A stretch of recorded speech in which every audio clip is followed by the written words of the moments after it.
ஒரு பீட்ரூட் இருந்தா போதும். இன்னைக்கு டக்குனு ஈஸியா சமைச்சு முடிச்சிடலாம். இன்னைக்கு வந்து பார்த்தீங்கன்னா, பீட்ரூட் சட்னி செஞ்சுட்டு, கோவக்கா பொரியல் பண்ண போறேன்.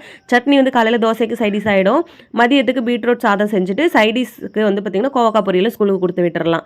அப்படிதான் வந்து வெங்காயம், தக்காளி, காய் எல்லாமே கட் பண்ணிட்டு செய்யறதுக்கு ஸ்டார்ட் பண்ணிட்டேன். சட்னிக்கு வந்து பார்த்தீங்கன்னா, எப்பயும் தக்காளி சட்னி பண்ற மாதிரியே எண்ணெய், கடலைப்பருப்பு, வெங்காயம், தக்காளி, காஞ்ச மிளகாய் சேர்த்து லைட்டா வதங்குனதுக்கப்புறம், கட் பண்ணி வச்சிருக்க பீட்ரூட்டையும் சேர்த்துட்டு, உப்பு கொஞ்சமா பீட்ரூட் வேகுற அளவுக்கு மட்டும் தண்ணி சேர்த்துட்டு, அத ஒரு சைடு மூடி வச்சிரலாம். டக்குனு சட்னி ரெடி ஆயிரும். இந்த சைடு கோவக்காவ தான் வந்து பார்த்தீங்கன்னா, கொஞ்சம் வேகறதுக்கு லேட் ஆகும். எண்ணெய், சோம்பு, வெங்காயம், தக்காளி, இஞ்சி பூண்டு பேஸ்ட்லாம் போட்டு நல்லா வதங்குனதுக்கப்புறம், பண்ணி வச்சிருக்க கோவக்காவையும் சேர்த்துட்டு, வேகறதுக்கு உப்பு, மஞ்சத்தூள் போட்டு அத ஒரு மூடி போட்டு நல்லா காய வேக வச்சுக்கலாம். காய் நல்லா வெந்ததுக்கப்புறம் மிளகாய் தூள் மட்டும் போட்டு, அந்த பச்சை வாசனை போனதுக்கப்புறம் ஆஃப் பண்ணிட்டோம் அப்படின்னா, கோவக்கா பொரியல் சூப்பரா ரெடி ஆயிரும். சட்னிக்கு வந்து பார்த்தீங்கன்னா, காய் நல்லா வெந்ததுக்கப்புறம் கொஞ்சமா புளி சேர்த்து, அத அரைச்சுட்டு எப்பயும் போல எண்ணெய், கடுகு போட்டு தாளிச்சுட்டோம் அப்படின்னா, டேஸ்ட் வந்து பார்த்தீங்கன்னா, புளி சேர்க்கும்போது ரொம்பவே சூப்பரா இருக்கும். கண்டிப்பா ட்ரை பண்ணுங்க. Okay friends. பாய்.